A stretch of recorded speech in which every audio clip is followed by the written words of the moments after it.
બધાને સાદર પ્રણામ. જય જિનેન્દ્ર. બધા સુખ શાંતિમાં હશો? શાંતિમાં છો બધાય? આપણે દંડક પ્રકરણનો સ્વાધ્યાય કરી રહ્યા છીએ. આ દંડક પ્રકરણમાં આપણે શરીર, અવગાહના, સંઘયન, સંજ્ઞા, સંસ્થાન, કષાય અને હવે લેશિયા દ્વારની આપણે વાતો કરીશું, બરાબર ને? પરંતુ એમાં સહેજ આપણે ઔપચારિક રીતે આપણે બધા બોલી જઈશું સહેજ, બરાબર? તો શરીર કેટલા છે? કયા કયા? ઉદારી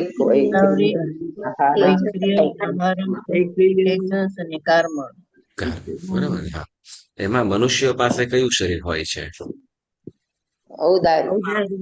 ઉદારિક અને દેવો પાસે?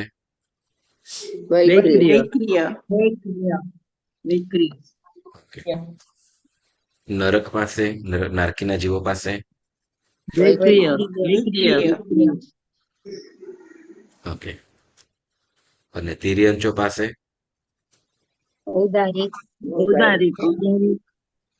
ઓકે. તો આહારક શરીર કોની પાસે હોય? 14 પૂર્વધારી ગ્રહણ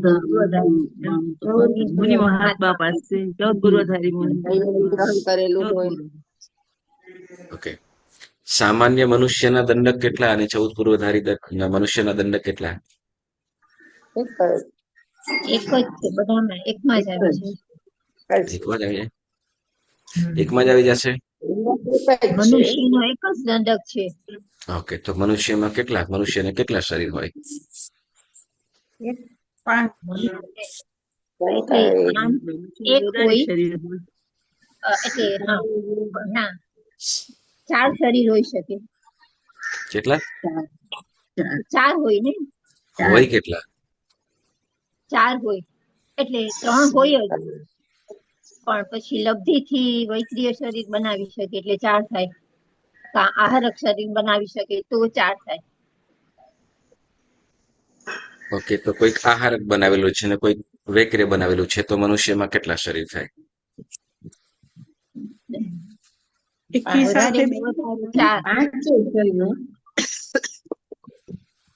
પાંચે શરીર ના હોય.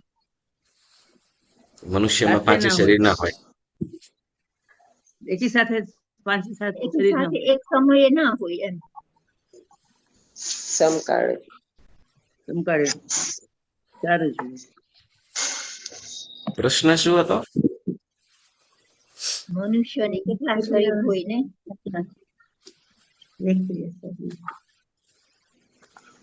બોલો, મનુષ્યને કેટલા શરીર હોય?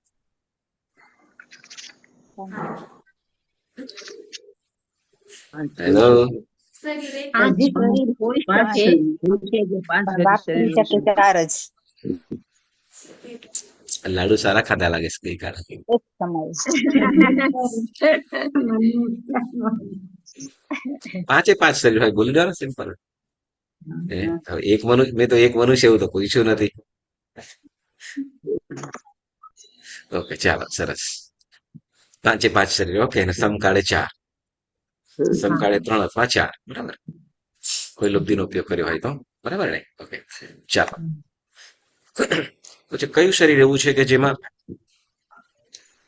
જન્મ વિના પણ મળી શકે?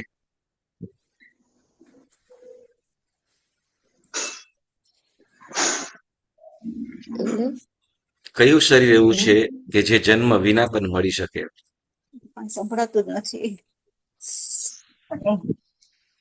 તેજસ અને કાળમાં. તેજ ને કાળમાં બે સાથે જ હોય ને. તેજસ અને કાળમાં. તેજસ અને કાર્બન.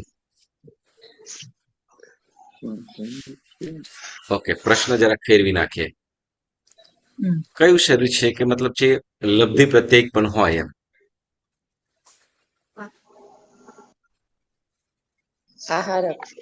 વૈક્રિય શરીર. વૈક્રિય કે આહારક? બે થઈ શકે બે આવી શકે. એક સાથે બે ના હોય પણ એક હોઈ શકે લબ્ધિ વાળા મનુષ્ય અને બે લબ્ધિ પ્રત્યેક છે બરાબર. મનુષ્ય માટે લબ્ધિ પ્રત્યય વૈક્રિય અને આહારક તો લબ્ધિ પ્રત્યય જ છે બરાબર. એટલે આહારક અને વૈક્રિય બંને લબ્ધિ પ્રત્યય પણ છે. ભવ પ્રત્યય પણ છે નારકીય નથી. ચાલે છે ફોન બરાબર તો સંભળાતું નથી કટ થાય છે મારું ઓકે ખબર ને કેમ નથી આવતું ઓકે આગળ વધીએ. અ, શરીર પછી ઓકે ચાલો શરીરની ઉત્કૃષ્ટ અવગાહના કેટલી? શરીરની ઉત્કૃષ્ટ અવગાહના કેટલી? પાંચે શરીરને બોલી જાઓ.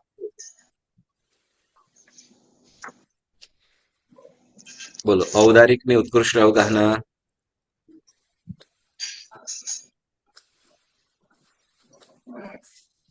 હમ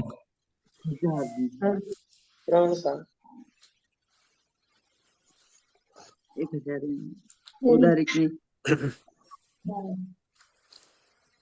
ઔદારિક શરીરની ઉત્કૃષ્ટ અવગાહના 1,00,000 યોજન. 1,01,000 ના 1,000 યોજન. 1,000 પ્રત્યેક વિશેષ વનસ્પતિકાય. વનસ્પતિકાયની હોય ને ઓકે કોષ્ટક મળી ગયું.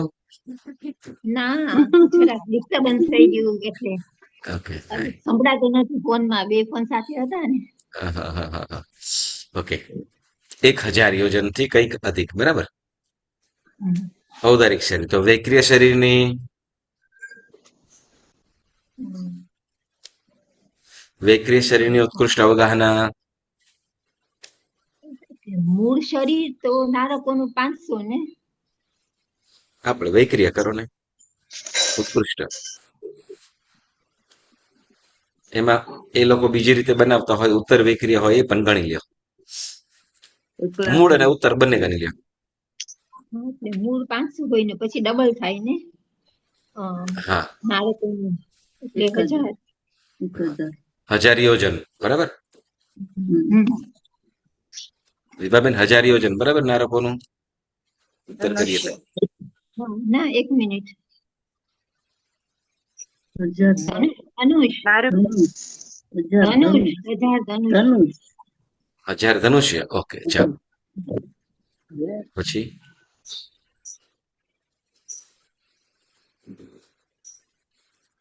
તિર્યંચોમાં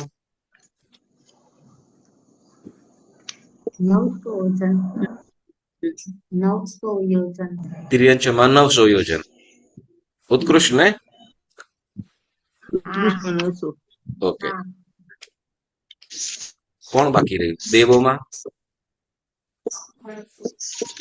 દેવોમાં 1,00,000 1,00,000 યોજન અને મનુષ્યમાં હોય તો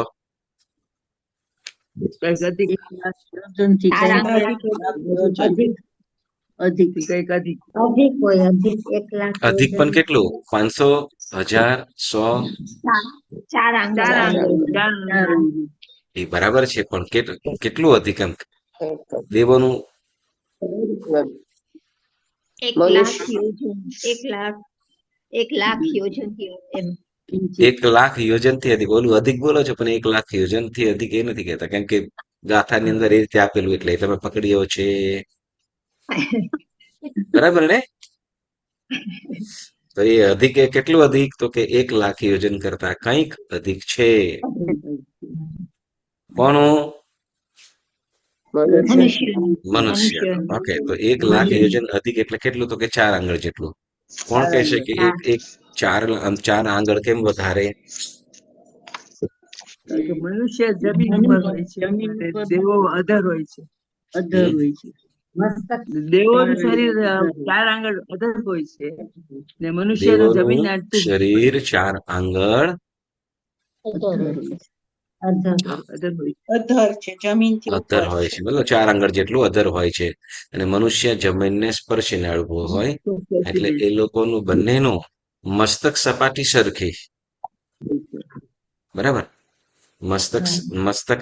મસ્તકથી સપાટીએ બંનેનું અવગાહના સરખી, પરંતુ મનુષ્ય જમીનને સ્પર્શેલો હોય અને દેવ જમીનથી 4 આંગળ અધ્ધર રહે છે.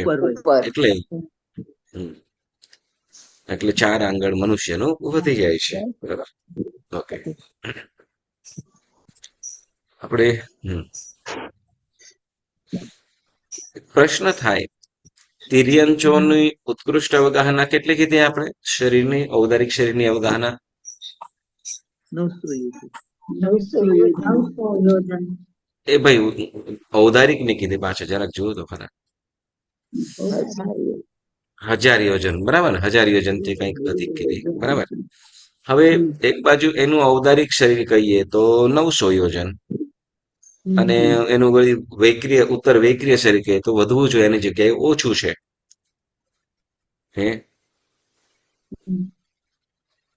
હે ને? એનું ઉત્તર વૈક્રિય શરીર જોઈએ તો ઓછું છે. તો આવું કેમ? આમ વધવું જોઈએ, એની જગ્યાએ ઓછું છે. એવું કઈ નથી કે વધુ જ જોઈએ. હા, તો કેવી રીતે અહીંયા ઔદારિક શરીરની વાત કરી? ઔદારિક કરતા તો ઓછું છે, બરાબર ને? તો પછી એનો ફાયદો શું, એનો લાભ શું? એને એટલું મળે છે, એટલું શરીર. તો મૂળ શરીર કરતા પણ ઓછું છે. મૂળ શરીર કરતા ઓછું, પણ એને એવી રીતે એની રચના થઈ છે. સંભળાતું નવું બીજું શરીર બનાવે. તિર્યંચોની ઔદારિક શરીરની અવગાહના 1000 યોજન છે. 1000 યોજન છે, અને એની વૈક્રિય શરીરની અવગાહના માત્ર 900 યોજન. તો આ તો બહુ ઓછું ના કહેવાય? જે મનુષ્યનું કહીએ, મનુષ્યનું કેટલું કીધું? જેમ શું કહેવાય કે આ મૂળ 500 શું કહેવાય 3 ગાવ અને પછી 1,00,000 યોજન થઈ જાય ઉત્કૃષ્ટ. તો એવી રીતે તિર્યંચોનું જરૂરી નથી એવું કે વધારે હોવું જ જોઈએ. જેમ વાવકાઈને છે, બરાબર ને?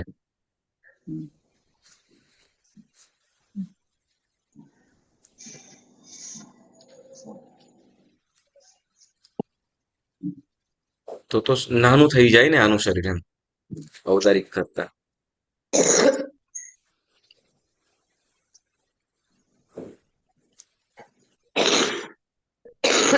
બધાને અવાજ આવે છે ને?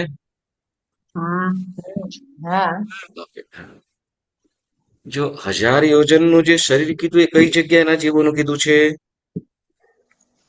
અઢી દ્વીપની બહાર. હા, અઢી અધિદ્વીપની બહાર. અને એમાં પણ પાછા સ્વયં બ્રહ્માંડમાં સમુદ્રમાં રહેલા મત્સ્યોનો. કયા? જળચર જીવો. પણ કયા પાછા? ક્યાં ક્યાં રહેલા છે? સ્વયં બ્રહ્માંડ સમુદ્રમાં. ક્યાં? બરાબર ને?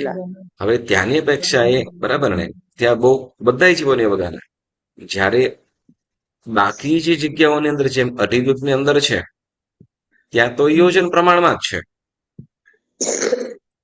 યોજન પૃથક્વ છે, આવી રીતે છે. તો તિર્યંચોની અંદર જે કીધા 900 યોજન, તો એની અપેક્ષાએ એ લોકોનું શરીર બહુ મોટું કહેવાય.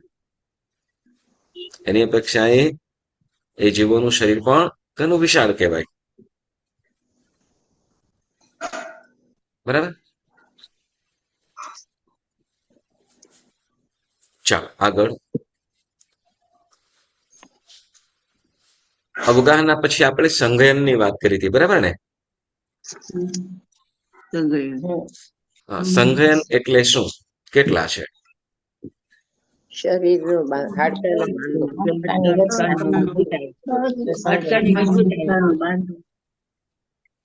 શરીરમાં રહેલા હાડકાનો બાંધો અથવા એ બાંધાની મજબૂતાઈ, એને શું કહેવામાં આવે છે? સંઘયન. બરાબર ને? એ સંઘયન 6 પ્રકારના, બરાબર ને? કયા કયા?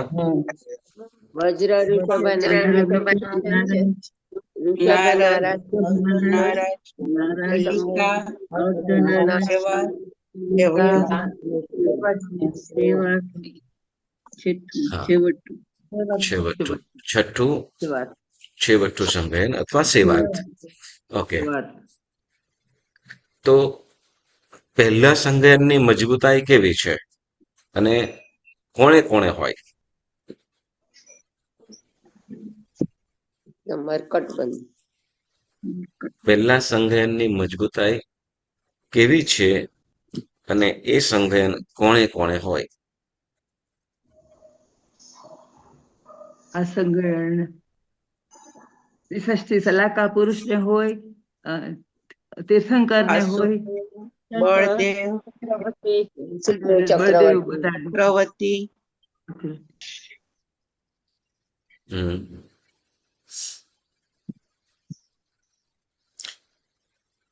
આગળ અડધો અડધો જવાબ આવ્યો છે, આખો નથી જવાબ આવ્યો. પહેલા સંગયનની શું કીધું? પહેલા સંગયનની મજબૂતાઈ કેવી હોય, કોણે કોણે હોય?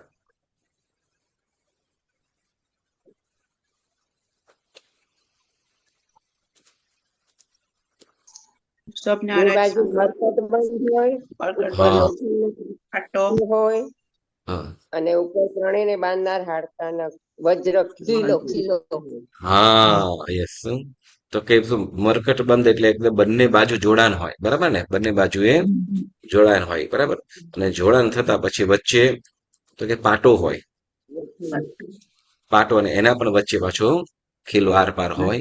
તો એ પ્રમાણે એટલે એટલી પકડ હોય કે પછી કોઈ પણ રીતે છૂટે નહીં કે તૂટે નહીં, એવો મજબૂત બંધાણ જોડાણ છે. તો એને શું કહેવાશે? વજ્ર ઋષભ નારાજ સંઘયન. બરાબર. હવે એ સંઘયન એ સંઘયન કોને કોને? તો કે તીર્થંકરો, ચક્રવર્તીઓ, વાસુદેવ, પ્રતિવાસુદેવ, બળદેવ, નારદ, બરાબર. એ બધા આત્માઓને કયા? હા, વળી પહેલા બીજા ત્રીજા આરાની અંદર જન્મેલા એ જીવોને પણ કહ્યું તો કે આ પહેલું સંઘયન હોય. ચોથા આરામાં જન્મેલા જીવોને એ છ સંઘયન હોય, બરાબર. જ્યારે પાંચમા આરામાં જન્મેલાને આ પહેલું સંઘયન હોતું નથી. નથી. પાંચમા આરામાં જન્મેલા મનુષ્યોને આ પહેલું સંજ્ઞાન હોતું નથી. ઓકે, પહેલા સંજ્ઞાનનો લાભ શું? બોલો, પહેલા સંજ્ઞાનનો લાભ શું જીવને? એ જીવ સાધના કરીને મોક્ષે જઈ શકે છે એમ. ઉચ્ચ કોટીની સાધના કરી એ મોક્ષ સુધી પણ જઈ શકે. પછી એના સિવાય બીજો એ સુખનો લાભ. દુઃખનો લાભ શું? તો કે વધારે શું કહેવાય, એવા ઉચ્ચ શું કહેવાય, એવા અશુભ પરિણામ પણ એવા હોઈ શકે કે ક્યાં? તો કે સાતમી નરકે પણ જઈ શકે. ઓકે, સરસ.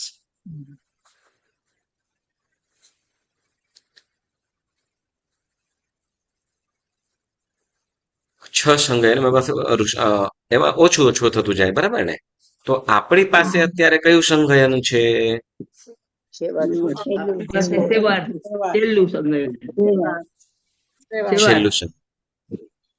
છેલ્લું સંજ્ઞાન. ઓકે.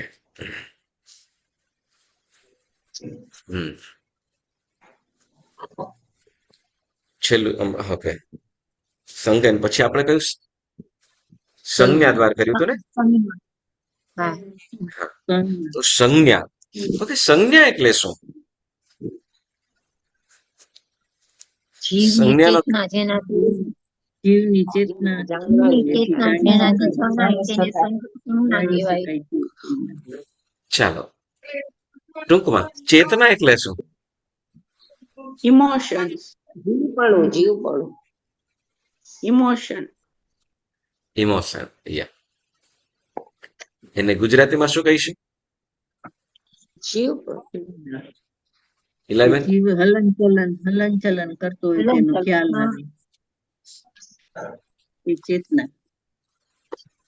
જીવનું હાલવું ચાલવું, એની જે ફિલિંગ્સ, ઇમોશન્સ, બરાબર, એનું જે ફિલિંગ્સ, એને શું કહીશું? ગુજરાતીમાં શબ્દ શું કહેવાશે એને? ચેતના. કંસા ચેતના થાય. ઓકે, તો કેટલા પ્રકારની છે? 16 પ્રકારની છે. મૂળ ચાર. ચાર. મુખ્ય ચાર, બરાબર ને? ચાર. 4 અથવા 16, બરાબર ને? ભરાતું નથી. ઓકે, તો એમાં જીવમાં રહેલું જે જીવપણું છે એ આપણને ખ્યાલ આવે, બરાબર ને? જે સાઉન્ડ નથી ગુરુજી સરખો. ઓકે, જીવમાં જીવમાં જે એની કઈ એની અંદર બદલાવ, હલનચલન, બદલાવ, મુવમેન્ટ વગેરે થતી હોય તો એને આપણે સંજ્ઞા તરીકે જાણીશું, બરાબર ને? અથવા એ જીવની અંદર જે એના જે ભાવો છે, હાવભાવ છે, એને જાણવાની જે નિશાની તે સંજ્ઞા, બરાબર? ઓકે, તો એમાં જીવ એની પાસે પેલી મુખ્ય 4 સંજ્ઞાઓ કીધી. કઈ કઈ? આહાર, ભય, મૈથુન ને પરિગ્રહ. પરિગ્રહ. આહાર, ભય, મૈથુન ને પરિગ્રહ. હા, આહાર, ભય, મૈથુન અને પરિગ્રહ, બરાબર ને? હવે જો આ જે એમ કહીએ ને કે વાડીઓમાં ખેતી આપણે કે આપણે બધા જેમ આહાર મળી જાય પછી આપણા હાવભાવ કેવા થઈ જાય? સંતુષ્ટ.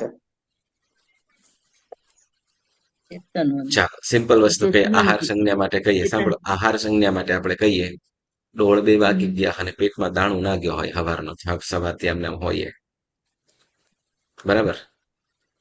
તો આપણી દશા શું હોય?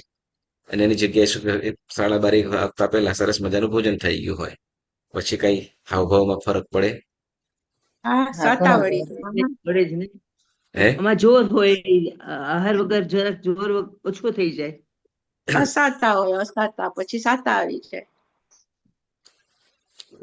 પછી પ્રમાદ આવે.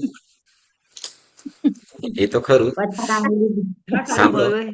ઉભા રહો, તમને એક વાત કહું. પથરાનું લીધું હોય ને એટલે કાંઈ ના થાય. સમજો કે તમે શું કહેવાય કે આમ ભૂખ લાગી હોય તે વખતે અને જમીને પછી 6-7 બેનપણીઓ ભૂખ લાગેલી છે એ પહેલા, મતલબ જમ્યા પહેલા અને ભૂખ લાગેલી છે એ અવસ્થાની અંદર બેઠા છે ત્યારે, અને જમ્યા પછી એ જ પાછા 7-8 બેનપણીઓ બેઠા છે, પછી બંનેમાં કઈક ફરક, અવાજમાં કઈક જોમજસો આવે, કઈ ફરક પડે? જે થાકેલા હોય, જે આહાર ના લીધો હોય એ. હા, વિભાબેન, કઈ ફરક આહાર પડે? ના લીધો રક્ષાબેન? બહુ ફરક ન પડે કઈ આમ ઓરાઈટ છે પણ આળસ આવી જાય પછી ખાધા પછી આહાર કે લીધો ના હોય એટલે થોડીક થાક તો લાગે જ. હા, બરાબર ને? થોડું પછી તો આમ થાક શું લાગે. કામ આહાર લઈ લીધો હોય પછી ઓહો, પછી તો આપણે આમ શું એનર્જેટિક થઈ જાય, બરાબર ને? પછી જો જે આપણે જો શું કહેવાય, શું આપણો જે સાઉન્ડમાં બધાને જે બહેનોના સાઉન્ડમાં ફરક પડી જાય, બધાય ના, આ તો ખાલી તમારું નામ લો છું, આપણે તમે જ છો એટલે. ઓકે, તો મતલબ જે આ તો ખાલી એક મારો જે કહેવાનો આશય હતો જરાક તમે વયા ગયા અલગ પણ. ઓકે, એટલે જેમ આહાર થયા, આહાર લીધો અને જે શરીરની અંદર જેમ શરીરમાં કે એમાં બદલાવ આવતો હોય, શક્તિમાં બદલાવ આવતો હોય, તો એ બધું શું છે? એક પ્રકારની આહાર સંજ્ઞા, બરાબર ને? જેમ વનસ્પતિઓ વગેરે છે તો એની અંદર પણ આહાર સંજ્ઞાનો, બધા જીવોની અંદર આહાર સંજ્ઞા છે, બધા જીવોમાં આહાર સંજ્ઞા રહેલી છે. જેમ વનસ્પતિ છે તો વનસ્પતિની અંદર પણ જેમ ખેતરો હોય, બરાબર, એક સેમ ખેતર હોય અને એની અંદર 2 વિભાગ કરવામાં, એમાં બીજાની અંદર ખાલી પાણી આપવામાં આવતું હોય, ખાલી પાણી, બરાબર, અને બીજી બાજુ પાણી પણ છે અને પાણી પહેલા શું તો કે એને ત્યાં ખાતર પણ નાખી દીધું છે, તો કયું જલ્દી ગ્રો થશે? અને ખાતર વાળી હશે ને એ, બરાબર ને? કેમ તો કે એમાંથી એને વિશેષ આહાર મળ્યો છે, ઓલામાં એને પાણી મળ્યું, ત્યાંથી આહાર મળ્યો પણ કેવો? તો એ જીવિત રહી શકે પણ જલ્દી ગ્રો થાય એવું નથી, બરાબર છે? બરાબર, જેમ ખાતરવાળી જગ્યા હશે ને વળી વિશેષ પણ ખાતર નાખ્યું તો એ જલ્દી ગ્રો થશે, અને વિશેષ એનો સમજો જે મકાઈ હશે તો એનો જે જે રાડ હશે વચ્ચેની જે દાંડી હોય એ પણ જાડી હશે, ઘટ્ટ હશે ને મજબૂત થશે. જ્યારે ખાલી માત્ર પાણી હશે તો પાતળું હશે, અને કદાચ એમાં પછી દોડો પણ થાય તો એ નાનું થાય. જેમ એ આહાર છે, એ આહાર સંજ્ઞા ઉપરથી એ થાય છે, બરાબર. ઓકે, તો એવી રીતે આહાર. પછી ભય, ભય સંજ્ઞા. આ ભય સંજ્ઞા પણ દરેક જીવોને રહેલી છે, બરાબર ને. હમ. પછી એ વનસ્પતિ જીવો હોય કે પછી કે તિર્યંચ ગતિના જીવો હોય કે મનુષ્ય હોય કે નારકીય હોય કે વિકલેન્દ્રિય, બધા જીવોને ભય સંજ્ઞા ભય હોય, રહેલી છે, બરાબર ને. હા, દેવોને હોય. શું? દેવોને હોય. હા. દેવોને પણ ભય હોય. યસ, દેવોને પણ ભય હોય છે, એને પણ ડર હોય છે. ઓકે, પછી આહાર, ભય, પછી મૈથુન. મૈથુન સંજ્ઞા. મૈથુન સંજ્ઞા એ પણ મનુષ્ય, તિર્યંચ, નારકો, દેવો અને એકેન્દ્રિયમાં પણ હોય છે. જેમ તમને એકેન્દ્રિયમાં છે, આપ શું કહેવાય, આપણે ઓલી જેમ પપઈની વાત કીધી હતી, બરાબર ને. પપઈની વાત કીધી હતી એમ હા, જે તો બધા વધારે કોટન હોબર્ડ હોય તો એના ઉપર પણ. વળી પાછું જે આ મેઇન છે મકાઈ છે એની અંદર પણ. મકાઈ હોય ને, મકાઈ, તો એની અંદર પણ ઉપર ઉપર એના જે ડોળો થઈ ગયો, ડોળો થાય અને ઉપર જે એમ શું કહેવાય પછી પાંદડા ના નીકળે, પરંતુ ઉપર વચ્ચે દાંડી અને પછી ઉપર અલગ એને ફૂલ જેવું આવતું હોય, બરાબર. તો એની રજ બીજે મકાઈને લાગે, એની રજ બીજી મકાઈને લાગે તો એ પણ વધારે શું થાય, તો કે એ જે ડોળા યુક્ત થાય. એટલે ત્યાં પણ એ લોકોને મૈથુન સંજ્ઞા એ એકેન્દ્રિય જીવમાં પણ છે. મકાઈ છે, વળી એવી રીતે જે બીજી વનસ્પતિઓની અંદર પણ ઘણું બધું છે. જેમ કેળ છે, બરાબર. ડીઝી કહીએ, ડીઝ સાંભળો, ડીઝી કહીએ ને, તો ડીઝી અંદર પણ છે. ડીઝી આપણે કેળા કહીએ, તો એની અંદર પણ મૈથુન સંજ્ઞા એ પુરવાર કરે છે કે એમાં પણ ક્રોસ થતું હોય એમ કે. તો એવી રીતે આ એકેન્દ્રિય આ જે અત્યારે ગયા ને ત્યારે ખેતીવાડીની અંદર જયારે ગયા થોડો ત્યારે વિશેષ ખ્યાલ આવ્યો. તો એકેન્દ્રિયમાં પણ એટલે મૈથુન સંજ્ઞા ત્યાં પણ છે.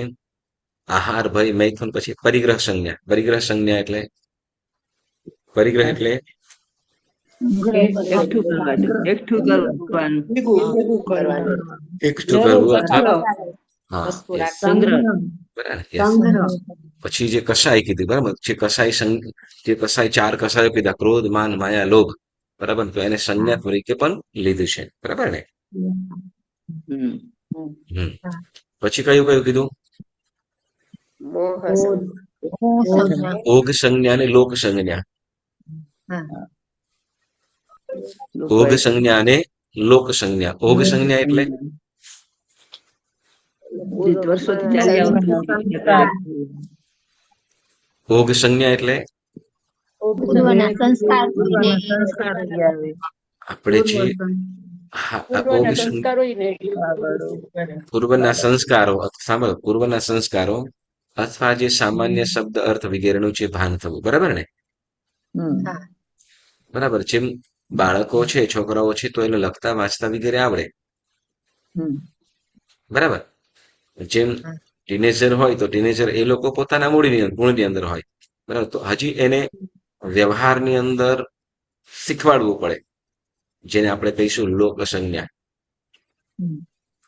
બરાબર. લોક સંજ્ઞા એટલે આપણે જેમ સમાજની અંદર જઈએ તો કેવી રીતે ત્યાં રહેવું, વ્યવહાર કરવો, બરાબર. કેવા પ્રસંગે છે તો કેવા વસ્ત્ર પહેરવા, શું બોલવું, નાનાઓ સાથે શું બોલવું, મોટાઓ સાથે શું બોલવું, બરાબર ને. વળી જે પરંપરાઓથી ચાલતો આવતો લોક વ્યવહાર, બરાબર ને. તો એને શું કહીશું? લોક સંજ્ઞા, બરાબર. જેમ લોકમાં કહેવાતી કહેવતો તો બધી આવી જાય. લોકની અંદર કહેવત જે પણ કહેવતો છે કે મુહાવરાઓ છે, તો એ બધું એની અંદર લોક સંજ્ઞામાં આવી જાય. પણ સાથે જે લોકને અનુસરવાની વૃત્તિ, એટલે સમાજની અંદર કેવી રીતે જવું, કેવા પ્રસંગોમાં કેવી રીતે જવું, ક્યારે શું કરવું, બરાબર ને, વગેરેનું જે આપણે એનો ખ્યાલ કરાવીએ, અવબોધ કરાવીએ, તો એને લોક વ્યવહાર, લોક સંજ્ઞા કીધી. એને લોક સંજ્ઞા કહીએ છીએ. બરાબર, ઓકે. પછી માન માયા મોહ લોભ. સંજ્ઞા. ક્રોધ માન હા, માયા લોભ ક્રોધ માન લોભ માયા લોભ સંજ્ઞા. ઈચ્છા કસાય સંજ્ઞા જે કર્મના ઉદયે જીવની અંદર જે પરિણમતા હોય છે. હા, કોઈ વખતે ઉગ્ર સ્વભાવ વાળો થાય, ક્રોધી થઈ ગયો હોય, ક્રોધ સંજ્ઞા. અહંકાર આવી જતો હોય, માન આવી જતો હોય, ગમે તેવું હોય, ઝૂકે નહીં. બરાબર, માન સંજ્ઞા. અહંકાર માન સંજ્ઞા એટલે અહંકાર. શું કહેવાય કે કપટ કરે, છેતરપિંડી કરે, હમ. માયા સંજ્ઞા. અને લોભ કરે, લોભ છૂટે નહીં, લોભ પોતાની વસ્તુ પોતાની પાસે મેળવે. બરાબર, મમત્વપણું, લોભ સંજ્ઞા. બરાબર, પછી મોહમાં આવે ને. મોહ મોહ. મોહ, હા, મોહ સંજ્ઞા, હા, મોહ. મારાપણું, મોહ, મમત્વ. પછી ધર્મ. બરાબર, પછી ધર્મ ધર્મ ધર્મ. ધર્મ કરવાની ઈચ્છા. ધર્મ સંજ્ઞા એટલે ધર્મ કરવાની બુદ્ધિ. વૃત્તિ કર્મનો ક્ષયક્ષમ કરવાની વૃત્તિ. ધર્મ કરવાની વૃત્તિ.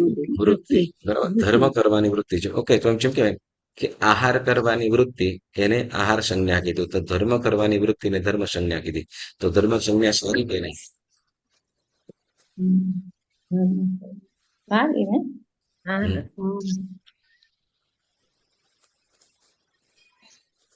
ધર્મ સંજ્ઞા સારી કે નહીં? સારી હા. જ ને. કાં કર્મ ક્ષયક્ષમ કરે ને ધર્મ કરે. કર્મ એટલે સંયોગ બીજા વળી કે સમય હોવા છતાં પણ ન કરી શકે. જો સાંભળો, હવે અહીંયા છે ને બે વસ્તુ આપણે ખાસ શીખવાનું છે, સમજવાનું છે. સંજ્ઞા એટલે છે કીધું કે સહજ રીતે થઈ જાય, સહજ રીતે ગુસ્સો થઈ જાય, કે સહજ રીતે લોભ પણ થઈ જાય, કે આહાર વગેરે પણ થતું હોય. બરાબર, તો એવી રીતે માત્ર ખાલી ક્રિયાઓ થઈ જતી હોય, માત્ર ખાલી ક્રિયા થઈ જતી હોય તો એ ધર્મ સંજ્ઞા છે. ફરીથી સાંભળજો, માત્ર ક્રિયા થતી હોય તો એ સંજ્ઞા છે, પણ ક્રિયા સાથે જ્યાં આત્મભાવ પણ જોડાયેલો છે એ તો આરાધના થઈ જાય. સંજ્ઞા અને આરાધના આ બે વસ્તુનું જુદું પાડજો. સંજ્ઞા એટલે જેમ આપણે સહજ રીતે શ્વાસોશ્વાસ પણ લઈએ છીએ, કે આહાર છે, ભય છે, મેં સહજ રીતે થઈ જાય છે, તો એવી રીતે જે માત્ર જે ક્રિયા થઈ જાય છે, પણ એ ક્રિયા સંજ્ઞા પણ સારી છે, ધર્મ સંજ્ઞા પણ સારી છે, પણ માત્ર સંજ્ઞા પૂરતું નહીં, આ સંજ્ઞા આપણી આરાધનામાં બદલાવી જોઈએ. તો એ આપણને વિશેષ કર્મ ક્ષયક્ષમમાં લાભકારી બને છે, કે આત્મશુદ્ધિમાં લાભકારી બને છે. બરાબર, નહીં તો માત્ર શું, તો કે જેમ આપણે માત્ર દ્રવ્ય ક્રિયાઓ થશે, દ્રવ્ય ક્રિયાઓ થશે તો માત્ર એ સંજ્ઞા, તો એ સંજ્ઞાનો આપણે શું કરવું છે, તો કે આત્મસાત થાય. એટલે એના માટે શું, તો કે પોતાનો ભાવ જે આપણે ક્રિયા કરીએ એને આદર શું કે મન વચન પ્રણિધાન પૂર્વક કરીએ. કેવી રીતે? પ્રણિધાન પૂર્વક. પ્રણિધાન એટલે મન, વચન અને કાયા ત્રણેયના યોગ પૂર્વક આપણે જે ક્રિયા કરીએ તો એ શું થશે? આરાધના. બાકી માત્ર બાહ્ય ક્રિયાઓ થાય અને અંતઃકરણ સુધી આત્મભાવ તરફ ન પહોંચે તો એ માત્ર સંજ્ઞા થાય. ધર્મ કરવાની વૃત્તિ છે પણ ધર્મ સ્પર્શ્યો નથી. બરાબર, ખ્યાલ આવ્યો? સમજણ પડી છે? હા પણ થોડું ઓકે, ઘણું હવે પુણ્ય તો થાય ને. પુણ્ય થાય ને, પુણ્ય થાય. ધર્મ સંજ્ઞાથી પુણ્ય ચોક્કસ થશે, પણ એનો જે વિશેષ લાભ થવો જોઈએ એ નહીં થાય. ચાલો સમજાવ. એ બાબતે અભવ્ય જીવો છે, અભવ્ય જીવો, બરાબર ને? અભવ્ય જીવો પ્રતિક્રમણ પણ કરે, પૂજા પણ કરે, વળી સંયમ પણ લે. બરાબર, દીક્ષાનું પાલન પણ કરે, સ્વાધ્યાય પણ કરે, સરસ ભણાવે પણ ખરા, પ્રવચન પણ સરસ કરે, પણ કેવું છે? ધર્મ સંજ્ઞા. કેવું? ધર્મ સંજ્ઞા. ધર્મ સંજ્ઞા. ત્યાં એની પાસે પ્રણિધાન નથી. મન વચન કાયાનો યોગ નથી. યોગ છે, ચાલો યોગ છે, પણ જે આશય છે, ભાવ છે કે મને આપણે જે આરાધના કરીએ એનાથી શું થવું જોઈએ? શું શેના ભાવથી આપણે કરીએ છીએ? કર્મ મોક્ષના કર્મથી છુટકારો અને સંસારથી છુટકારો. શેનો? સંસારથી અથવા કર્મથી છુટકારો એટલે કે પરમપદ મોક્ષ સુખની પ્રાપ્તિ. જ્યારે અભવ્ય જીવ છે, મોક્ષ તત્વને માનતો જ નથી. એટલે એ જે કદાચ એ ક્રિયા કરે છે બધી, એ માત્ર કેવું છે તો કે સંજ્ઞા સ્વરૂપ જ છે. એ ધર્મ સંજ્ઞા, અને એનું ફળ શું તો કે એને દૈવિક સુખોની પ્રાપ્તિ થાય. ધર્મ સંજ્ઞાથી શું થશે? સુખોની પ્રાપ્તિ થશે. સુખોની પ્રાપ્તિ થશે. પણ જે મોક્ષ સુખ, જેને જૈન ધર્મની અંદર જે વિશેષ કહેવામાં આવ્યું છે, ચાર ગતિની અંદર દેવી સુખોને અહીંયા ગણતરી કરી જ નથી. દૈવિક સુખોની ગણતરી તો કરી જ નથી. કારણ શું તો કે સાચું સુખ માત્ર ક્યાં છે તો કે મોક્ષમાં. એ મોક્ષને માનતો જ નથી. એટલે એની જે અભવ્ય જીવની જે ક્રિયાઓ છે એને ધર્મ સંજ્ઞા કહેવાશે. હવે અને આપણી પણ જો પ્રણિધાન પૂર્વકની ક્રિયા થતી હોય તો એ આરાધના થાય, બાકી માત્ર ધર્મ સંજ્ઞા થાય. બોલો હવે કેવી રીતે કરવું જોઈએ? ભાવપૂર્વક, યોગપૂર્વક કે માત્ર ક્રિયા? ભાવપૂર્વક. અને યોગ પૂર્વક. બરાબર ને? યસ, ખ્યાલ આવ્યો? કંચનભાઈ, હા, ધર્મ સંજ્ઞા હોય ઈ ધીમે ધીમે આ ભલે આવી રીતના કરે, પણ એ પછી ફેરવાઈ જાય ને આરાધનામાં ઘણી ફેરે યસ, આગળ વધી જાય ને. આગળ વધી જાય. યસ, આગળ વધી જાય. ચોક્કસ ચોક્કસ. કેમ કે જેમ કહેવાય ને કે શું કે નાનું બાળકને પેલા સ્કૂલમાં જવાની ઈચ્છા ન હોય, બરાબર ને? અભવ્ય જીવ આટલું બધું કરે, હા, અભવ્ય જીવ આટલું બધું કરે તો આપણને એમ જ થાય કે આ તો કેટલી બધી એને ધર્મ ની છે ઓલી. હા. આપણને એની એ આરાધના અને એની ક્રિયાને જોઈને, હા, અને શુદ્ધિને જોઈને ભવ્ય જીવો વૈરાગ્ય પામી જાય, ધર્મબોધ પામી જાય અને સંયમ પણ લઈ લે. હા, એની ક્રિયાઓ વગેરે જોઈને, ક્રિયા શુદ્ધિ જોઈને. હા, આપણને બરાબર. જોઈને એમ ના થાય કે આ અભવ્ય જીવ હશે. ખ્યાલ જ એમ ના આવે. નહીં, નહીં, એ આપણને ના ખ્યાલ આવે. બરાબર. એ તો વિશિષ્ટ જ્ઞાની હોય એવા જ્ઞાની એને જ ગુરુ ખબર ભગવંતોને પડે. એને ખ્યાલ આવે. યસ. ચાલો, ધર્મ સંજ્ઞા પછી સુખ સંજ્ઞા. સુખ સંજ્ઞા. દુઃખ સંજ્ઞા. સમજાય? બરાબર. દુઃખ સંજ્ઞા પછી સુખ સંજ્ઞા. હા, સુખ સંજ્ઞા. યસ. પછી દુઃખ. પછી દુઃખ સંજ્ઞા. હા, પછી જુગુપ્સા. જુગુપ્સા. જુગુપ્સા એટલે કંટાળાની લાગણી. આળસ, આળસ. હા, નફરત, કંટાળો. આળસ, કંટાળો. બરાબર ને? આળસ, કંટાળો અને થાક, આ ત્રણેયમાં શું ફરક? કંટાળો. એકને એક કામ કરવું એનો કંટાળો આવે, અને આળસ ઘણી ફેર લેઝી થઈને આજ કાંઈ નથી કરે, આરામ જ કરવો છે. અને થાક? થાકે લિટરલી કઈ કામ એવું કર્યું હોય ને થાકી ગયો માણસ કે આજ તો હવે સરખી આરામ કરી સુઈ જા. જો થાકેલો માણસ છે ને, થાકેલો જીવ હોય, એનો થાક ઉતરી જતા કામે લાગી જાય. પણ જે કંટાળતો માણસ અને આળસુ માણસ, એના કરે બી. બરાબર.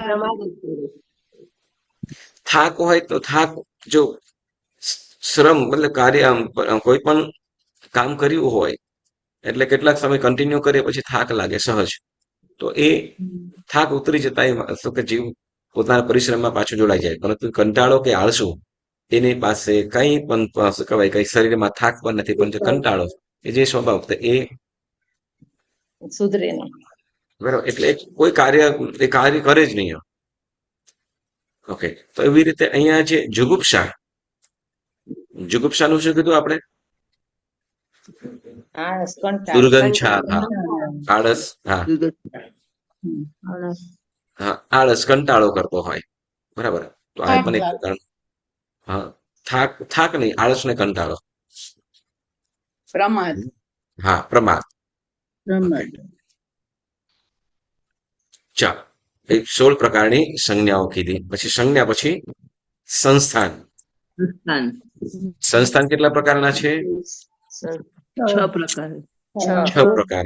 કયા કયા? 16 છોકરી સમચતુરસ્ત્ર સંસ્થાન, યજ્ઞ પદમંડળ, વામન, મુંડક ને કુબ્જ. વામન ને મુંડક સમચતુરસ્ત્ર સંસ્થાન, ન્યગ્રોત પરિમંડળ, સાદી, વામન, ઉપજ અને ફૂંડ. આ 6 પ્રકારના સંસ્થાનો કીધા છે, બરાબર ને? તો જેમાં સામુદ્રિક શાસ્ત્રની અંદર એનું માપ કીધેલું છે. વળી કયા દંડકોમાં, જેમ કે મનુષ્યની અંદર 6 સંસ્થાન હોય, બરાબર ને? મનુષ્ય અને દેવો અને નારકોની અંદર દેવોમાં પહેલું પહેલું. અને નારકોમાં છેલ્લું. બરાબર. દેવોમાં સમચતુરસ્ર સંસ્થાન છે, નારકોમાં મુંડક સંસ્થાન છે, બરાબર. મનુષ્યમાં 6 સંસ્થાન છે. હવે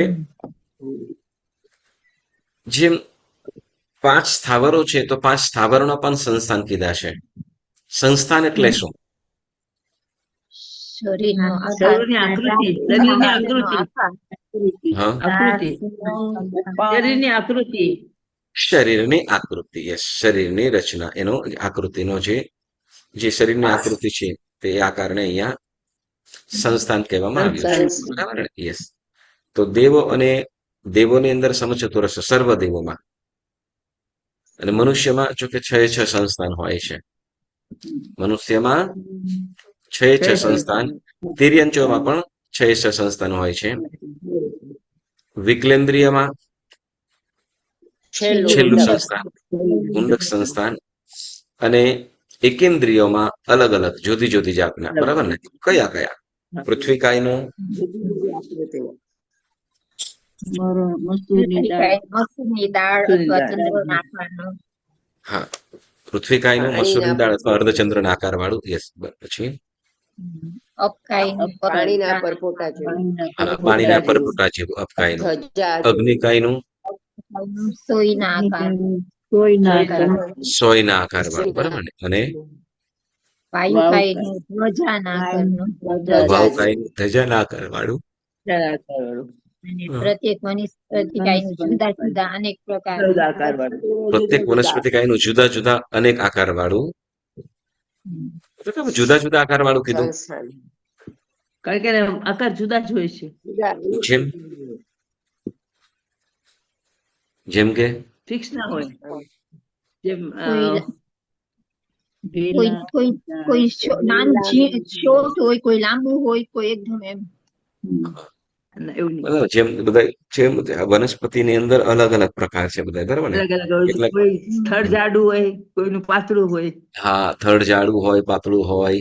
વળી કોઈ ડાળીઓ વાળું હોય કે પેલા ડાળીઓ જેવું વગરનું હોય. પણ હોય. કોઈ ઘટાદાર હોય, કોઈ સાવ નાનું હોય, બરાબર ને? કોઈના પાંદડા નાના મોટા હોય અને થડ એકદમ નાનું હોય, બરાબર. કોઈ કોઈ વનસ્પતિ એવી છે કે જેના થડ વૃક્ષ વગેરે મોટા છે, પણ ફળ, ફૂલ, પાન સાવ નાના છે, બરાબર ને? તો આવી રીતે અલગ અલગ પ્રકારના છે. તો જેના કારણે એ વનસ્પતિકાયના જીવોનું સંસ્થાન પણ અલગ અલગ પ્રકારનું કહેવામાં આવેલું છે.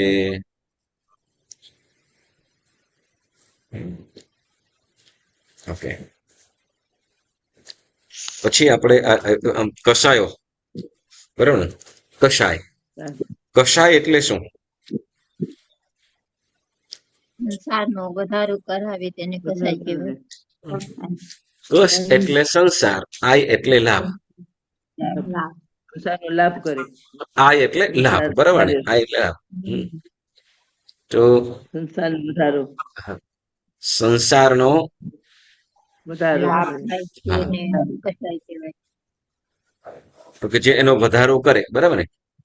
જે સંસારનો વધારો કરાવે તેને કસાય કહેવામાં. કસ એટલે સંસાર અને આ એટલે લાભ. તો કે જે સંસારનો વધારો કરાવે તેને કસાય કહેવાય છે. તો એ ચાર કીધા, બરાબર ને? ક્રોધ, માન, માયા અને લોભ. આ ચાર પ્રકારના કષાયો કીધા, બરાબર? ઓકે, તો ચાર પ્રકારનો કષાય અને સર્વ જીવોની અંદર હોય છે, બરાબર? સવ્યવી ચૌકસાયા. ગાથા નંબર 14મી ને? 14મી, હા, 14. સવ્યવી ચૌકસાય અલિસ ગમ ગબત્તરીય મનુએશું નારય તે વાવ વિગલા માનીય તિલેશા, બરાબર? તો હવે આપણે આવતી વખતે સીધા લેસ્યા દ્વારની વાત કરીશું, બરાબર? 7મું લેસ્યા દ્વાર છે. તો બધા બરાબર 3 વાગે બધા આપણે જોઈન થઈ જવાનું છે અને લેસ્યા દ્વારની આપણે વાતો કરીશું. ઓકે, તો આજનો સ્વાધ્યાય આપણે ખાલી રિવિઝન કર્યું છે અને બધાએ એના સિવાય પણ જેમ 12 દેવલોકના દેવોની વળી અનુત્તરવાસી લોકાંતિક ગ્રહવેક આ દેવોની બધાની અવગાહના પણ અલગ અલગ છે. વળી એઓના નામ પણ યાદ ચોક્કસ કરવાનું. પછી કયા શરીરથી શું લાભ છે જીવને, ઔદારિક વૈક્રિય આહારક આદિથી.